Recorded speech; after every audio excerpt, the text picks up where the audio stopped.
Long before the Bible was written, long before Moses saw the burning bush or Abraham heard the voice of God, there was already a Trinity. But it was not holy, it was dark, and it claimed to hold the secrets of the universe itself. The Sumerians, the world's first civilization, left us a creation story so terrifying, so brutally honest about the origins of humanity that modern scholars still don't know if it was myth or memory. They spoke of a sea of eternal darkness, a birth of heaven and earth torn apart by force, and three gods who rose to rule over life and death. Their names were Anu, Enlil, and Enki, the Dark Trinity. Much of what they wrote thousands of years ago lines up eerily well with modern science. A universe exploding out of nothingness, life emerging from water, the moon born from the body of the earth. How could a civilization without telescopes or laboratories know these things? Were they guessing or remembering? In this story, humanity was not created in the image of God, but as slaves molded from clay and blood to serve the will of the gods. Not children of light, but laborers in chains. So tonight we step into the shadows of history, into the forbidden story of the first Trinity, the one that predates Christianity by 4,000 years and may still hold power over us today. This is not just history, this is revelation hidden in myth, where faith archaeology and forbidden memory collide.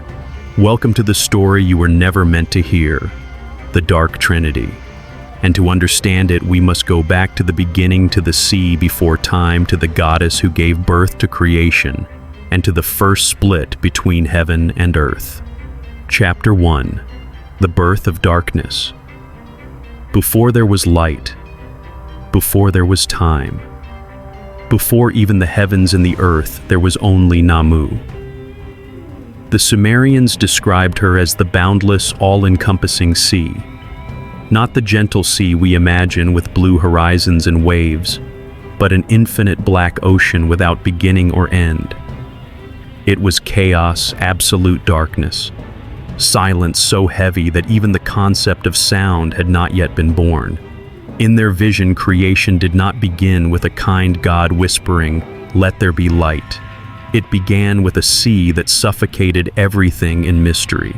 Namu, the primordial mother, brought forth the first union of existence. She gave birth to Enki, a single being that embodied both heaven and earth as one. Imagine it, a cosmos without distinction. Heaven and earth compressed into a single entity, fused together in a suffocating embrace. There was no sky above and no land beneath, only an inseparable whole floating inside the eternal waters of Namu. For creation to unfold, separation was needed, and so from this unity arose a new god, Enlil. To the Sumerians, Enlil was the god of the air, the invisible force that moves between heaven and earth. Yet he was also something darker. Enlil's very existence demanded division. He was the breath that forced heaven upward and earth downward. He was the tearing apart of the one into two, the first violent act of cosmic history. The Sumerian tablets describe this moment not as harmony but as rupture. The heavens were ripped away from the earth. Anu rose as the god of the skies, while Ki descended as the goddess of the ground. And standing between them like a scar across the cosmos was Enlil. He was the one who held the heavens high and pressed the earth low. This was no act of love, it was separation by force. The universe was not birthed in peace, it was carved into being by conflict. And if we listen closely, we can almost hear the echo of this belief in our modern science. The Big Bang Theory tells us the universe did not blossom gently. It exploded into existence from a single point, tearing itself apart in fire and expansion. Light came out of violence. Order was carved from chaos, just as the Sumerians imagined. But in their telling, Enlil's act was more than physical separation. It was a statement about power. By forcing heaven and earth apart, Enlil placed himself in the position of control, the divider, the one who sets boundaries, the force that determines what is above and what is below. Unlike later traditions where creation is described as an act of divine generosity, here it feels more like a conquest. The Dark Trinity was not born out of compassion but out of a need to dominate. While other religions speak of God as light, love, and harmony, the Sumerians gave us a God whose first act was violence, whose essence was separation, and whose power lay in division.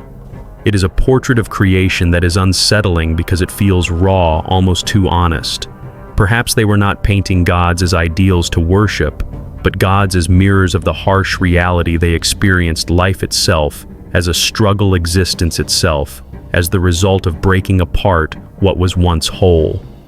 Heaven and earth no longer lie fused together in the womb of Namu. They stand apart, watching each other, held in tension by the invisible hand of Enlil. Out of this fracture, the Dark Trinity begins to form: Anu ruling the heights, Enlil commanding the in-between, and soon Enki will emerge carrying the mysteries of water and life. But before we meet him, we must first understand the price of separation and the shadow it cast on everything that followed. Chapter 2.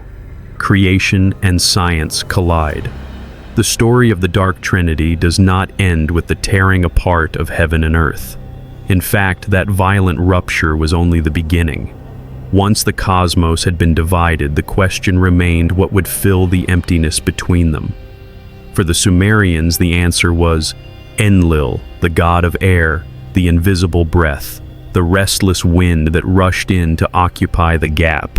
He became the mediator, the divider, the one who pressed sky and ground into their proper places. Because modern science, thousands of years later, tells us something remarkably similar. When the universe burst into existence in what we call the Big Bang, it did not begin with stars or planets or even light. It began with expansion. The singularity unraveled itself into space and time, and what filled that newborn cosmos was not order, but chaos. For nearly 1 billion years, the universe was nothing but gas, hydrogen, helium, vast clouds of matter swirling in darkness. The very first child of the cosmos after heaven and earth were forced apart was the god of air. Not light, not land, not mankind, but gas. The same sequence described in their myths mirrors the sequence that cosmology now reveals. And here lies our first wave of shock. The first thing created by the gods was gas, and the first thing created by the Big Bang was gas.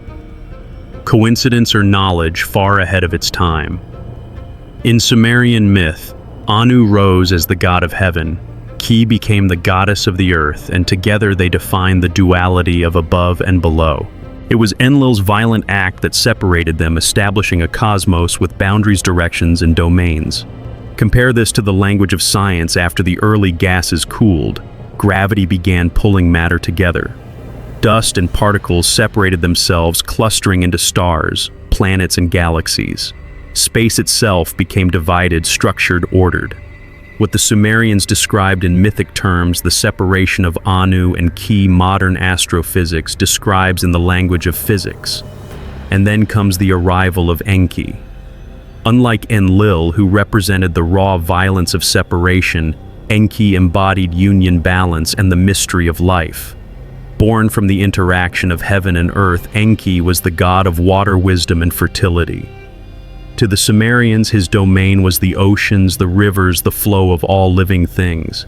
In him we find another chilling resonance with science. Life on earth, as far as we can tell, began not in fire or dust, but in water. That water is the cradle of life.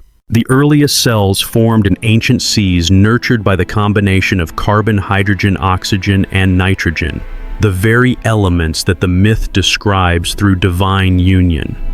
When heaven and earth came together, the offspring was Enki, the god of water and life. When the cosmos cooled and matter settled, the offspring was water, the solvent of creation, the element in which DNA itself first awoke. Science and myth, though clothed in different garments, begin to echo each other. The Sumerians saw gods in the forces of creation, while physicists see particles, gases, and atoms. But the structure is the same: unity, shattered separation, enforced gas filling the void, dust clustering into earth, and stars, water giving birth to life. It is as if the ancients glimpsed the pattern of the cosmos not with telescopes but with intuition, vision. or perhaps something even stranger, a memory preserved in myth. For while science describes a process of natural unfolding, the Sumerians saw willful acts, deliberate violence, choices made by gods. And if their myths truly captured fragments of cosmic truth, then humanity's story begins not in randomness, but in intention. An intention that was not gentle, but fierce. An intention that birthed not just light, but division. Were the Sumerians primitive storytellers who accidentally mirrored science, or were they the keepers of a knowledge older than we dare imagine? Knowledge that came not from trial and error, but from encounters with powers that shaped both matter and man. And as the first waters began to move, as Enki emerged to claim his dominion, the stage was set for the next revelation. The rise of the moon, born not of romance but of violence. A reminder that even the lights in our sky carry scars of collision. Chapter 3. The Moon's Shadow. The heavens had been torn open. Heaven and earth had been forced apart, and the first breath of Enlil rushed in to fill the void. Creation was no longer silent, it was moving, violent, alive. Yet something was missing. The Sumerians believed that in the darkness of the night sky, another presence was needed, a celestial guardian to watch over both gods and men. And so they told the story of Enlil and Ninil. In this myth, Enlil, the god of the sky, took Ninil, the goddess of the air, and together they brought forth a new light in the heavens, the moon. But unlike later myths where the moon is celebrated as a gentle lamp in the night, here, its birth is steeped in struggle. The union of Enlil and Ninil is not a tale of love, but of hardship, exile, and return. In some versions, Enlil is banished to the underworld. Ninil follows him, and only through trial and sacrifice are they allowed to ascend again. Out of this ordeal, the moon is born, placed in the sky as both reminder and witness. The Sumerians claimed the moon came from Earth itself, through conflict, through separation, through cosmic pain. Thousands of years later, modern science would reveal a startlingly similar truth. According to the giant impact hypothesis, billions of years ago, a planet the size of Mars collided with the early Earth. The impact was catastrophic, sending clouds of dust and molten rock into space. That debris, caught in Earth's gravity, gathered together until it formed the moon. The Sumerians knew the moon was born of Earth thousands of years before NASA. No telescopes, no satellites, no supercomputers, just clay tablets etched with symbols telling a story of gods and struggles which in its essence matches the discoveries of our most advanced science. Was it coincidence, intuition, or an ancient memory preserved in myth?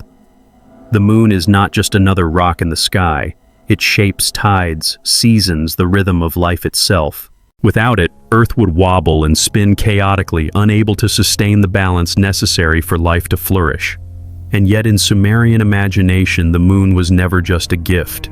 It was an omen. It carried both light and tragedy. It was the child of exile, the reminder that even beauty comes from violence. Every time the Sumerians looked at the moon, they did not simply see a pale lantern shining above. They saw the memory of separation, the shadow of Enlil's exile, the cost of creation itself. To them, the moon was not proof of divine kindness. It was a scar in the sky, a bright wound left behind by the clash of gods. We often romanticize the moon as serene, peaceful, even romantic. But in both Sumerian myth and modern science, its birth was not gentle. It was born of destruction. The earth was struck, torn, and reshaped. In a way, the moon is a constant reminder that creation often comes through catastrophe. And perhaps that is why the moon has always carried double meanings. It is light in the darkness, but it is also tied to madness, to cycles of death and rebirth, to omens of change. The Sumerians felt this deeply, and they embedded it into their myths. The moon was not merely a decoration of the night, it was a messenger of destiny. So the dark Trinity expanded its reach. Heaven had its ruler, the earth its queen, the sky its violent enforcer, and now the night was crowned with a light that carried tragedy within its glow. This was the universe the Sumerians inherited, not a universe built for man's comfort, but one forged in blood and conflict. For if the moon was a scar in the heavens, then humanity itself would be the scar upon the earth. In the next chapter, we will see why the gods decided to shape mankind, not out of love, but out of necessity. Not to elevate us, but to enslave us. Chapter 4. Humanity in Chains. The cosmos was filled with gods, some great, some small. Anu ruled the heavens. Enlil commanded the air and sky. Enki stirred the waters of wisdom and life. Around them moved the Anunnaki, the mighty ones, the lords of destiny. But beneath them in the shadows there toiled another class of divine beings, the Ig lesser gods, condemned to dig canals to mine to break the earth under their eternal labor. For thousands of years, the tablets say, the Ig endured. They dug ditches to irrigate the land. They pulled the weight of creation's burdens. But eventually, exhaustion turned to fury. In one of the earliest tales of rebellion, the Ig rose up against their masters. They threw down their tools, set fire to their instruments of labor, and surrounded the palace of Enlil. Imagine it, divine workers with mud-stained hands, faces hardened by endless toil, daring to defy the Anunnaki themselves. The mighty Anunnaki, accustomed to ruling without resistance, suddenly faced mutiny in their own house. Punishment was debated. Some gods demanded execution, others called for mercy. But mercy was not enough. The labor still had to be done. Canals still needed digging. Crops needed tending. Gold, always gold, needed mining. The question was clear: if the lesser gods would not work, who would? Instead of forcing the Ig back into slavery, why not create a new species to bear the burden? A race designed from the very beginning, not to rule, but to serve. A race born not of divine radiance, but of clay and blood. The Enuma Elish and Sumerian tablets describe this moment with chilling clarity. A god of intelligence, sometimes named Kingu or Geshtu-A, was chosen for sacrifice. His flesh and blood were offered up as material. Enki, the god of wisdom, took clay from the earth, mixed it with the lifeblood of the slain god, and shaped the first human form. Over this form, divine incantations were spoken. The womb goddess Ninhursag carried the mixture within herself and in due time gave birth to the first beings, the Adamu. Adamu, it strikes a chord in anyone who has heard the Genesis story of Adam, the first man. But the destinies could not be more different. In the Bible, Adam is created in the image of God, placed in a garden to rule over creation. In the Sumerian tale, Adamu is created in the likeness of slaves placed in fields and rivers to labor for his masters. Adamu, Adam, same name, different destiny. Humanity, according to the Sumerians, was never meant to be free. We were not sculpted to dream or to govern. We were engineered to dig. Our veins carrying divine blood were not a blessing, they were chains. The spark of the gods within us was not given out of love, but out of necessity. If Genesis speaks of dignity and dominion, Sumer speaks of bondage and burden. If one story exalts humanity, the other reduces us to tools. And yet both stories are eerily similar in their details, formed from dust or clay, animated by divine breath or blood set in a world to tend and keep. Could it be that these stories are not opposites, but fragments of one ancient truth told from radically different perspectives? Which version is closer to reality? Were we born free only later, enslaved by empires and powers? Or were we born in chains and all our struggles for freedom are but echoes of that first sentence passed upon us by the dark Trinity? Humanity's obsession with labor, with servitude to systems, with endless cycles of toil, are these simply cultural developments? Or are they genetic memories written into us since the day we were molded from clay? The Sumerians did not answer that question, but their myth leaves us with a stark image. The gods feasting as the first humans rise from the earth, staggering and confused only to be handed shovels, picks, and baskets. A new race born not for freedom, but for service. And from that day, humanity's shadow has always been chained to the soil. For even in this tale of cruelty, the gods found ways to play with their creation. And what came next was perhaps even darker. A wager between gods, a cruel contest to see just how fragile and broken humanity could be made and still be forced to serve. Chapter 5. Enki's Wager. The Sumerian tablets tell us that after humanity was born from clay and divine blood, the gods gathered to celebrate. They feasted, they drank, and they marveled at the new beings created to carry their burdens. But beneath the surface of celebration, tension remained. Who would control this new race? Who would determine their purpose, their roles, their destiny? It was here that a contest unfolded, an unsettling wager between Enki, the god of wisdom and water, and Ninmah, the birth goddess who had carried humanity in her womb. Enki argued that he alone should determine the roles of men and women, for it was his wisdom that gave them function. Ninmah protested without her womb no human would exist, and so the right to assign destiny belonged to her. Their debate escalated, and soon they agreed to settle it through a dark challenge. Ninmah would create flawed humans, each bearing some affliction or disability, and Enki would prove his wisdom by giving them roles in society. What began as a philosophical dispute quickly became a cruel game. The first experiment, a man with trembling hands. Ninmah presented him as useless a being incapable of labor. But Enki smiled and gave him a place at the side of the king to serve as counselor, someone who would never hold a weapon, but whose shaking hands would remind rulers of mortality. Next came a man born blind. Ninmah mocked his existence, declaring him a failure. Enki responded by making him a storyteller, one who could recount the deeds of gods and kings without being distracted by the illusions of sight. Then came a man with twisted feet and broken ankles. Surely this one could do nothing. Yet Enki placed him among the metalworkers, where he would sit and oversee the forging of tools. Again and again, Ninmah sought to prove that humans could be useless, and again Enki twisted their fates into function. A barren woman was set over the weaving of the queen's garments. A man without sexual organs was appointed to the court as a trusted servant. No matter the defect, Enki insisted there was a role, a purpose, a way to exploit even weakness for the service of society. But the more we listen, the more we see its true nature. Enki was not elevating the broken. He was reducing them to tools. Every affliction was not healed but harnessed.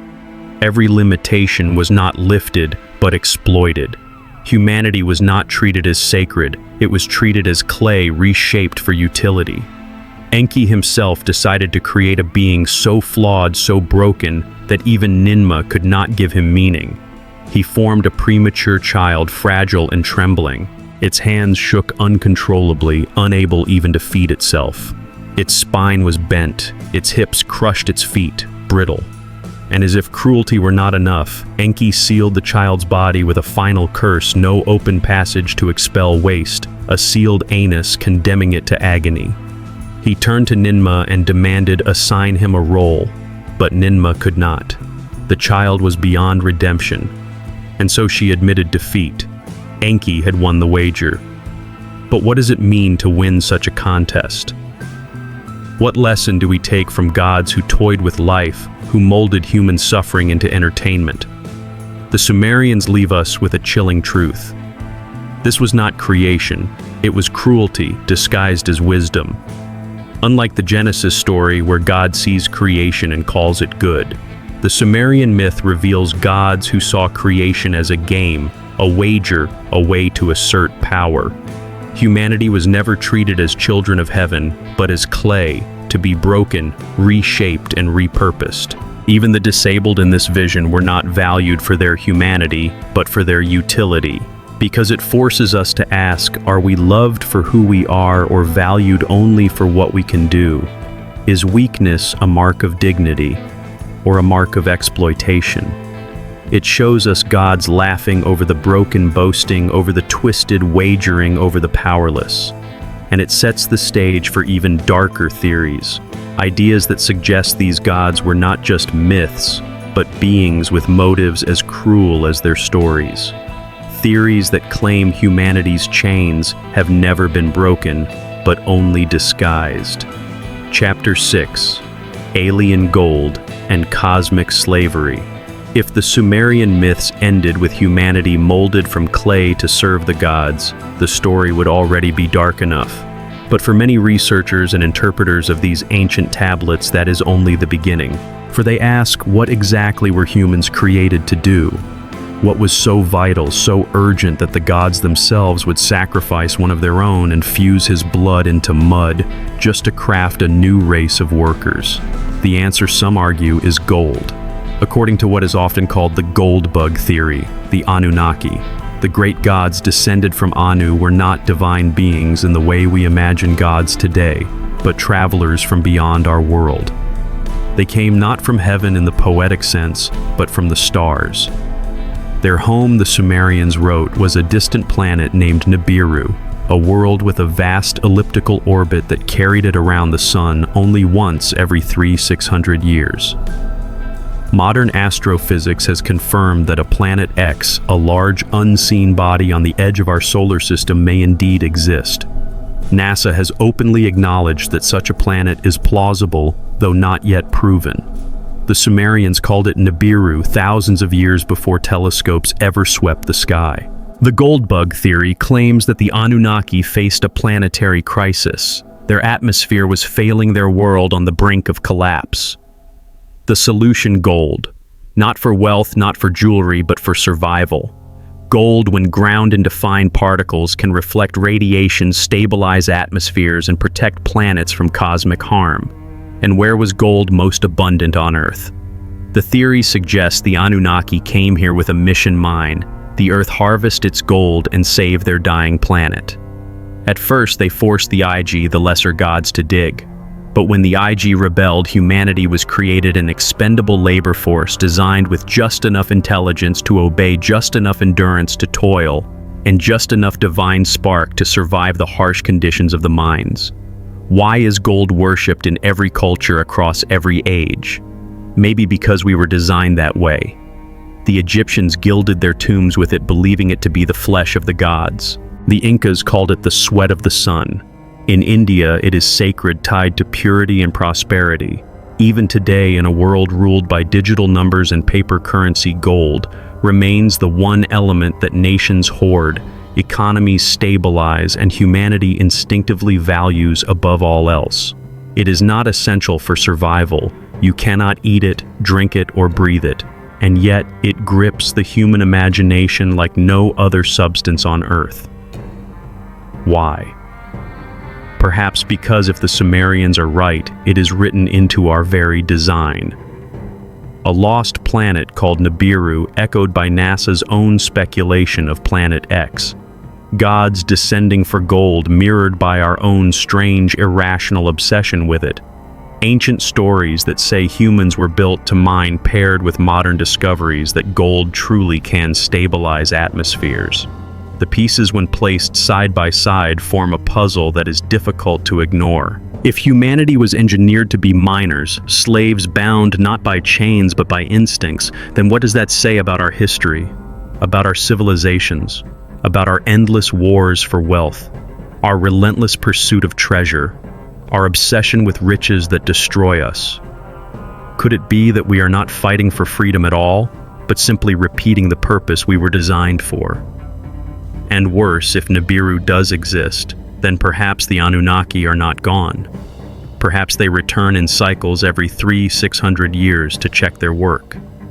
Perhaps they harvest what we have gathered, and then erase our memory, plunging us back into darkness only for the cycle to begin again. The moon above us may be a scar of cosmic collision, but gold within us may be the chain that never broke. And if that chain was placed there by the dark Trinity, then our very desires are not our own. They belong to the gods who shaped us. Other theories suggest an even stranger possibility: that humanity was not simply created to dig, but to be tested, experimented upon, manipulated like lab rats in a cosmic game. Chapter 7: Lab Rats.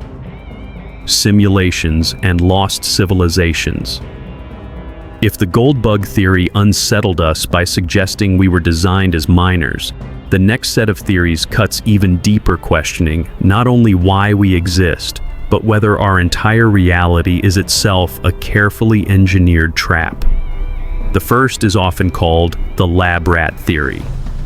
In this chilling interpretation, humanity was never meant to be free-thinking, independent beings at all. Instead, we were biological experiments, test subjects in a divine laboratory. The Anunnaki, or perhaps even the dark Trinity itself, may have created us not to glorify their names or even to serve them directly, but to observe how far clay and blood could be pushed, to test intelligence, to test endurance, to test loyalty. In this vision, we are less children of the gods and more like mice scurrying in a maze, unaware that the walls were designed to confine us from the very beginning. In Enki's wager with Ninmah, we see gods experimenting with deformity, producing disabled humans, as though they were prototypes only to laugh or argue about their usefulness. Was this not already a biological trial, a grotesque form of genetic testing long before the concept existed? If so, then the story of creation is not the story of life's beginning, but the story of a cosmic experiment that has never ended.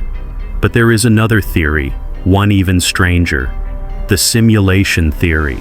Here the gods of Sumer are not just mythic beings, but programmers, architects of a virtual reality. Anu, Enki, and Enlil become something more than sky, water, and air. They become coders of the cosmos, writing the very fabric of reality. Our DNA, with its elegant sequences of nucleotides, A, T, C, and G, becomes their code, the divine language inscribed in flesh. Just as a computer program runs on lines of logic, our bodies run on sequences of DNA instructions that determine everything we are. In a universe where atoms themselves are not solid but mostly empty space, where time bends with speed and gravity, and where reality itself seems stranger than fiction, is it really so unthinkable that existence is coded? If so, then the Sumerian Trinity were not gods in robes, but designers of a simulation, inserting humans as characters in a vast program. The Igi, the first worker gods, could be seen as test programs, beta versions, rebellious code that was deleted. We, the Adamu, might simply be the next patch, the upgraded version meant to perform more efficiently. Enter the theory of the ancient apocalypse. What if our history is not linear but cyclical? The Sumerians speak of great floods of civilizations wiped away, of humanity recreated in waves. Archaeology gives us tantalizing hints, structures like the Great Pyramid, Göbekli Tepe, and other megalithic ruins that seem impossibly advanced for their time. How could Stone Age people carve with surgical precision, align buildings with the stars, and create monuments we cannot replicate today? Perhaps humanity rose before reached heights of knowledge and then fell. The flood myths in nearly every culture, from Noah's Ark to the Epic of Gilgamesh, from Hindu scriptures to Native American legends, may be fragments of memory, echoes of a disaster that erased everything. The survivors passed the story down cloaked in myth until it became scripture. The Sumerian creation story then may not be a beginning at all, but a recollection. A survivor's tale of what happened after the last great collapse. What if we are not in our first history, but in our second or third attempt at civilization? Humanity has existed for hundreds of thousands of years, but our recorded history spans barely 5,000. Is it really believable that we sat in darkness for 300 millennia and only now stumbled into technology? Or is it more likely that we advanced before we're erased by cataclysm and began again? If so, then the Sumerians may not have been telling us how humanity started, but how it restarted.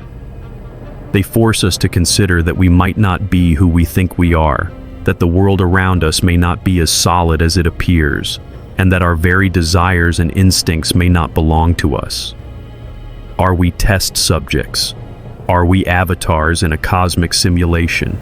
are we survivors of forgotten apocalypses, reliving cycles of rise and ruin? The Sumerians left us stories that mirror our science, anticipate our fears, and expose the fragility of our place in the cosmos. And as we follow the path of the Dark Trinity further, we are confronted with the ultimate revelation. Their power was never about salvation, but about control. And that is exactly where our journey now turns toward the meaning of this Trinity itself. If the Holy Trinity is light and redemption, what does it mean that the first Trinity in human memory was dark, violent, and cruel? Chapter 8. The dark meaning of the Trinity. By now, the three great figures of the Sumerian pantheon have stepped into view.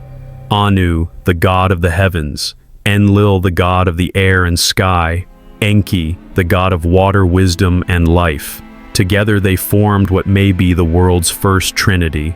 But unlike the Trinity proclaimed centuries later in Christianity, a unity of love, sacrifice, and salvation, this Trinity was born in darkness. It was not about redemption. It was about power. Anu was distant, enthroned in the highest heaven, carrying authority over all. Enlil was fierce, the divider of heaven and earth, the breath that tore unity apart and established order through violence. Enki was clever, cunning, the one who shaped humanity from clay and blood, not as children, but as slaves. 3 roles, 3 powers, 3 gods, and none of them were concerned with saving mankind. Their unity was not a bond of love, but a contract of control. If the Holy Trinity is about salvation, then the Dark Trinity was about domination. This is not a Trinity that descends to suffer for humanity. It is a Trinity that demands humanity suffer for it. Not a Trinity that offers eternal life, but one that imposes endless labor. Not a Trinity that unites, but one that divides, splitting heaven from earth, ruler from servant, divine from mortal. Where one Trinity is about grace, the other is about hierarchy. Yet the most disturbing part is not simply the theology. It is the way their myths echo truths that science is only now confirming. The Sumerians spoke of a universe exploding out of darkness, and modern cosmology calls it the Big Bang. They claim the moon was born from the body of the earth, and astrophysics now agrees. They said life began in water, and biology confirms it. Again and again, their myths align with discoveries that would not be made for thousands of years. Were they only telling stories, or were they recording memories of something real? If their Trinity was nothing more than superstition, how do we explain its uncanny parallels with modern science? But if their Trinity was real, then we face an even darker question. Who or what were Anu, Enlil, and Enki? Perhaps they were not gods in the sense we imagine, but beings of immense power whose actions became the myths of men. Perhaps they were the architects of early humanity, leaving behind echoes of their influence in our DNA, our religions, and our endless fascination with power. If so, then the Trinity we inherited from them was not holy at all, it was oppressive. A system designed to keep humanity small, obedient, and dependent. What if the Sumerian myths preserve fragments of truth but distorted through fear, misunderstanding, and the politics of ancient priests? What if the Dark Trinity is a reflection, a shadow of something greater, a mirror image of the true Trinity that would one day be revealed? A Trinity not of domination, but of deliverance. Because if the Sumerians glimpsed the mechanics of creation, cosmic expansion, celestial collisions, life from water, then their myths contain truth. But if their gods demanded slavery and sacrifice, then their theology was false. What then does that mean? That truth and deception were intertwined, that memory and myth were fused, that perhaps what they saw was real but their interpretation twisted by fear. And so the Dark Trinity leaves us with a riddle. Did the Sumerians uncover divine secrets hidden in the cosmos, or did they mistake cruel rulers for gods? Were Anu, Enlil, and Enki true architects of reality, or tyrants whose shadows still haunt the human story? The Sumerian Trinity was not about saving souls. It was about controlling bodies. And even today, the echoes of that story remain. our obsession with power, wealth, and control, our endless cycles of division, our uneasy feeling that history is not just progress, but repetition. The Dark Trinity may be ancient, but its meaning is not gone. For if myth and science both point in the same direction, then perhaps the shadows of these gods still stretch across time, reaching even into our world. And that raises one final question, the question that will follow us into the end of the story if we still live under their shadow. What will it take to step into the light? The Sumerian story of the Dark Trinity may be ancient, but its echoes are timeless. Whether we view it as myth, memory, or metaphor, it speaks to struggles that remain with us even now. Humanity created for labor, manipulated by powers greater than itself, trapped in cycles of collapse and rebirth. These are not just stories of gods, they are mirrors of our condition. For many of us, especially in later years of life, the question becomes, what was all this work for?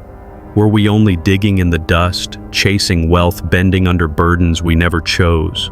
Or is there a higher truth hidden beyond the shadow of domination? Power will always seek to divide and control, but wisdom teaches us to see through it. The Sumerians show us what happens when humans are treated as tools. The contrast with the hope of later faith traditions where humanity is given dignity, not slavery, reminds us to choose carefully which story we live by. So perhaps the real task is not to escape the chains of myth, but to recognize them. And once we see them, to live differently, with freedom of mind, with compassion for others, and with the courage to seek truth even in the darkest stories.